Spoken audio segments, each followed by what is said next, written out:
Selamat malam, salam sejahtera. Terima kasih karena bersama dengan saya di Nazilin Unity Channel.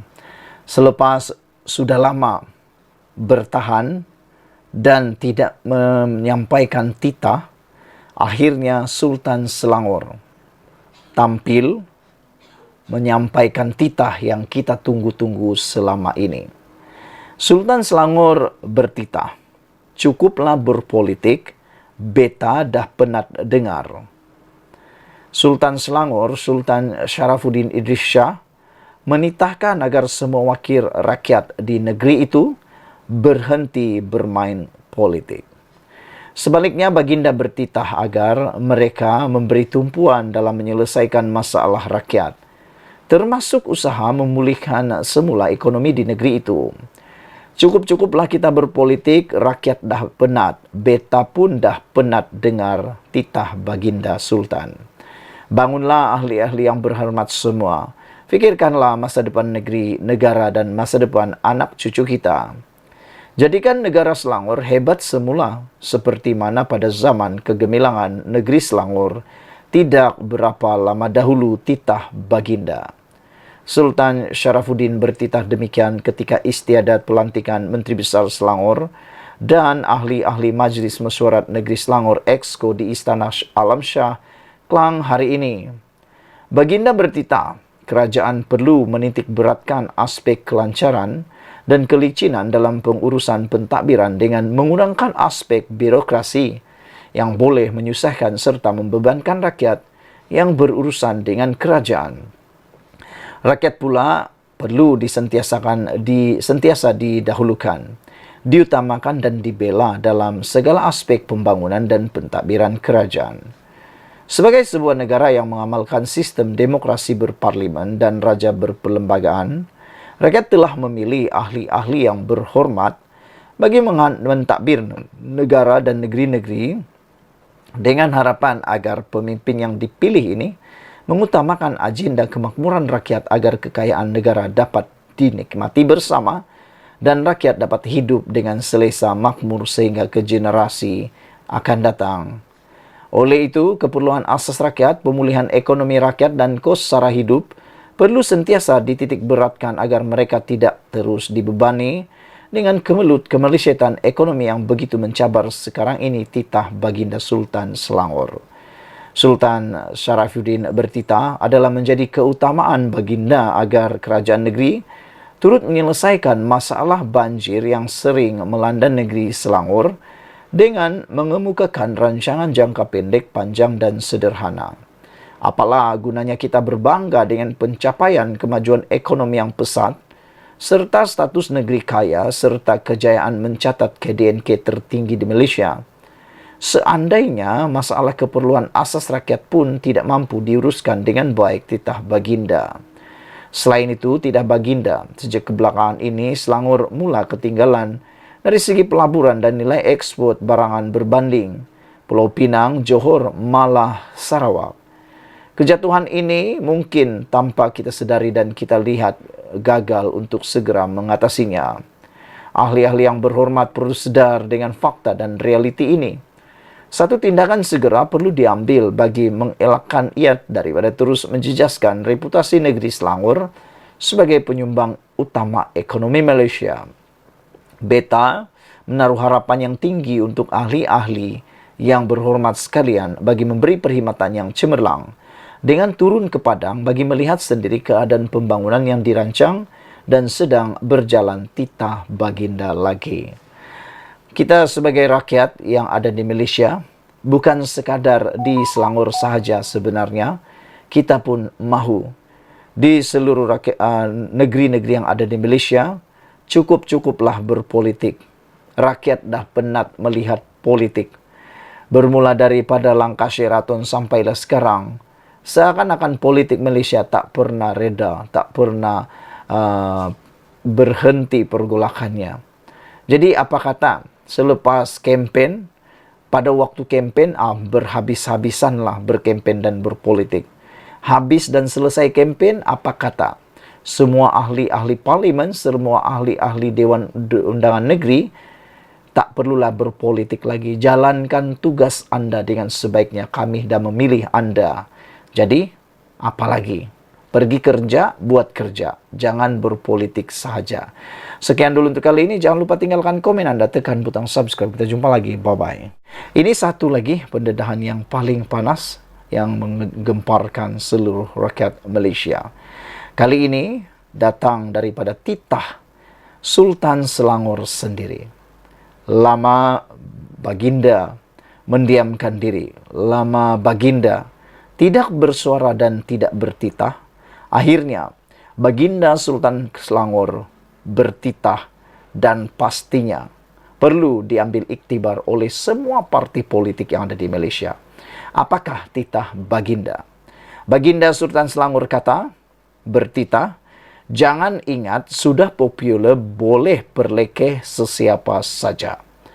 Kita tidak berapa dapat memastikan siapa yang Baginda maksudkan ini. Yang mana sudah popular boleh perlekeh sesiapa saja. Baginda mengingatkan kepada semua orang, jangan ingat sudah popular, boleh pula perlekeh sesiapa saja. Sultan Selangor, Sultan Sharafuddin Idris Shah hari ini menggesa semua ahli politik berhenti daripada amalan mencaci dan sebarang tindakan yang boleh menjejaskan keharmonian masyarakat. Sebaliknya, titah Baginda, tumpuan perlu diberikan kepada usaha memajukan kehidupan rakyat dan memakmurkan negara. Menurut Sultan Sharafuddin, tindakan ahli politik yang menggunakan kata-kata kesat lagi biadab menunjukkan ketika ini perasaan hormat mereka kepada institusi diraja semakin terhakis. Sikap biadab mereka ini telah melangkaui batas-batas dan nilai kepribadian orang Islam dan Melayu yang sering dipelihara titah Baginda. Ingatlah, jangan kerana kita menyangka bahawa kita cukup popular di kalangan rakyat, sehingga bertindak memperlekehkan sesiapa yang tidak sehaluan dengan fahaman politik masing-masing. Malah sanggup pula hadir ke negeri Selangor dengan melemparkan cacian melampaui batas titah Baginda. Kemana hilangnya budi bahasa? Ini bukan budaya kita, khususnya orang Melayu, untuk menghina sesiapapun khususnya di kalangan khalayak ramai titah Baginda. Sultan Sharafuddin bertitah demikian pada majlis mengangkat sumpah jawatan Menteri Besar Selangor dan anggota Exco Kerajaan Negeri di Istana Alam Shah, Kelang hari ini. Adun Sungai Tua Amiruddin Syari hari ini diperkenankan oleh Sultan Sharafuddin untuk dilantik semula sebagai Menteri Besar Selangor buat penggal kedua. Peliharalah adab dan susila kita. Apatah lagi apabila kita bertandang ke negeri atau rumah orang titah Sultan Sharafuddin lagi. Pada 18 Julai lalu, Menteri Besar Kedah Muhammad Sanusi Maknor didakwa di Mahkamah Session Selayang atas satu pertuduhan mengeluarkan kata-kata menghasut berhubung pelantikan Amiruddin. Jauhi amalan rasuah, ahli jawatan kuasa PAS pusat itu berkata demikian semasa menghadiri ceramah politik di Stadium Selayang, Selangor. Sanusi mendakwa seorang sultan yang hebat tidak akan melantik orang seperti Amiruddin sebagai Menteri Besar. Selain menganggap Amiruddin sebagai cokia, Sanusi juga menggelar naib Presiden PKR itu sebagai inci pun tak berapa nak cukup. Ia mendorong pelbagai pihak termasuk ahli Dewan Diraja Selangor membuat laporan polis dan menggesa tindakan diambil ke atas Sanusi. Sanusi juga berdepan satu lagi pertuduhan membabitkan institusi diraja apabila dia didakwa mengeluarkan kata-kata menghasut berhubung isu penubuhan kerajaan perpaduan. Dia didakwa mengeluarkan kenyataan menghina yang di Pertuan Agong apabila mempertikai penubuhan kerajaan perpaduan yang kononnya tidak dititahkan Seri Paduka Baginda. Sanusi, 48 tahun, mengaku tidak bersalah atas kedua-dua pertuduhan berkenaan. Sultan Sharafuddin turut bertitah, semua wakil rakyat perlu menjaga integriti masing-masing dan hal itu sudah diperingatkan oleh Baginda berkali-kali. Pun begitu titahnya, ia perlu ditekankan sekali lagi agar ia tiada perbuatan yang tidak diingini berulang. Jauhilah diri dari segala perbuatan rasuah dan penyalahgunaan kuasa bagi kepentingan diri sendiri atau pihak-pihak tertentu semasa melaksanakan tugas mentadbir negeri titah Baginda Sultan Selangor lagi. Yang menariknya dalam titah Baginda ini ialah peliharalah adab dan susila kita. Apatah lagi apabila kita bertandang ke negeri orang atau rumah orang titah Sultan Syarafuddin. Saudara-saudara sekalian, kemana hilangnya budi bahasa? Ini bukan budaya kita, khususnya orang Melayu, untuk menghina sesiapapun, khususnya di khalayak ramai, kata atau titah Sultan Selangor. Ingatlah, jangan kerana kita menyangka bahwa kita cukup popular di kalangan rakyat sehingga bertindak memperlekehkan sesiapa yang tidak sehaluan dengan fahaman politik masing-masing, malah sanggup pula hadir ke negeri Selangor dengan melemparkan cacian melampaui batas titah Sultan Selangor. Pada 18 Julai lalu, Menteri Besar Kedah Muhammad Sanusi Maknor didakwa di Mahkamah Session Selayang atas satu pertuduhan mengeluarkan kata-kata menghasut berhubung pelantikan Amiruddin. Sanusi mendakwa seseorang sultan yang hebat tidak akan melantik orang seperti Amiruddin sebagai Menteri Besar. Selain menganggap Amiruddin sebagai cokia, Sanusi juga menggelar naib Presiden PKR itu sebagai inci pun tak berapa nak cukup.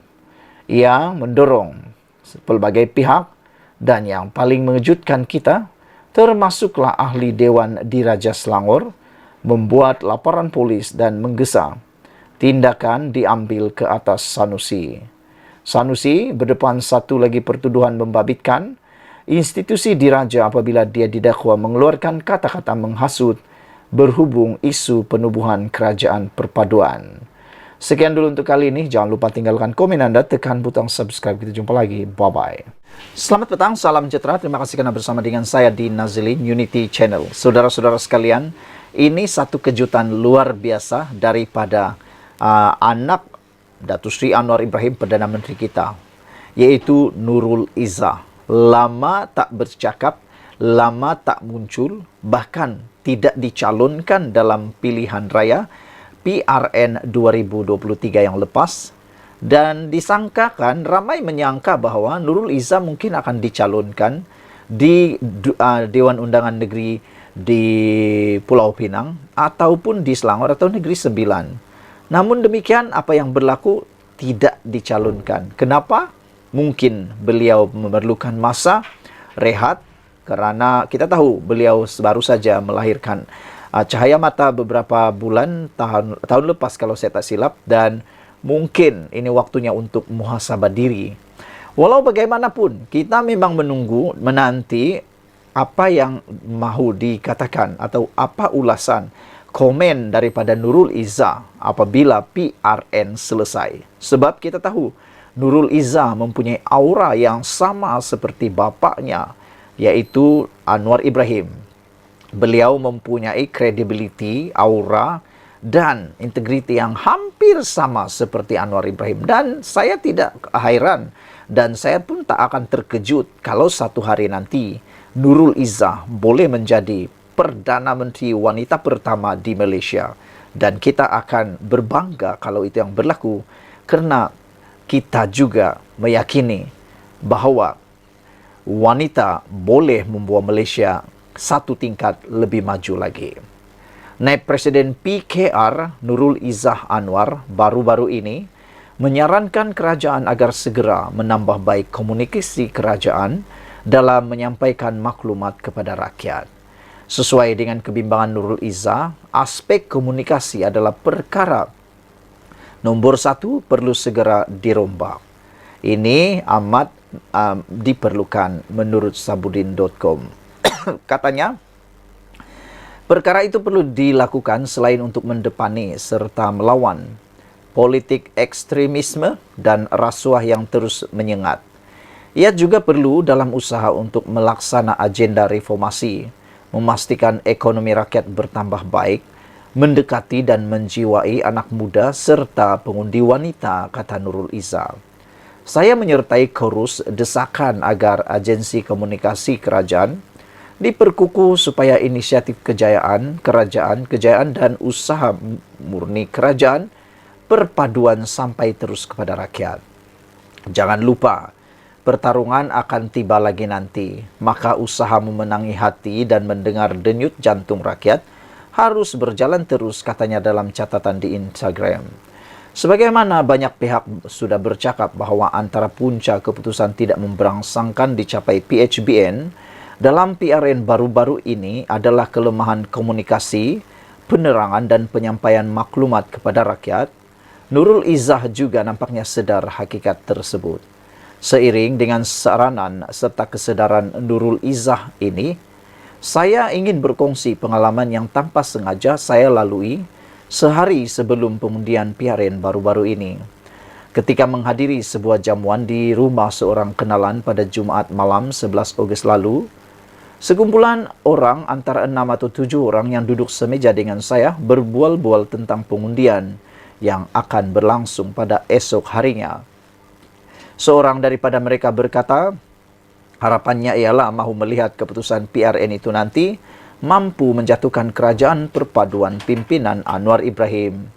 Mereka yang lain yang mendengar kata-kata itu nampaknya bersetuju dengan perkara itu dan mengangguk-angguk sambil menikmati makanan yang dihidangkan. Saya kemudian menyampuk dengan mengatakan PRN ini hanya pilihan raya peringkat negeri dan tidak mungkin atau tidak mampu menukar kedudukan kerajaan di kerajaan pusat atau peringkat pusat, biar apa sekalipun keputusannya. Seorang yang lain pula berkata, masalah utama PH ialah mereka tidak ternampak berbuat apa-apa sejak 8 bulan memegang kuasa, dan itulah sebabnya pertukaran kerajaan begitu diperlukan. Ketika itu, saya tidak membalas panjang, cuma berkata, banyak sebenarnya yang dilakukan kerajaan. Walaupun panjang lagi perbualan di meja makan selepas itu, tetapi kata-kata PH tidak ternampak berbuat apa-apa sejak 8 bulan memegang kuasa amat membekas dalam fikiran saya. Diikuti pula sepanjang di meja makan itu, kegairahan mereka berbual akhirnya melihat kerajaan perpaduan dijatuhkan begitu bersemarak sekali. Sejak itu saya sering berpikir, kenapa masih ada yang sampai tidak nampak apa yang dilakukan oleh kerajaan untuk rakyat sejak 8 bulan lalu? Apakah mereka memang sedia membenci PH atau Anwar, lalu menutup mata dan telinga kepada apa juga maklumat yang diterima? Apapun keadaannya yang nyata, inilah satu petanda lemahnya komunikasi dan sistem penyampaian maklumat daripada kerajaan kepada rakyat.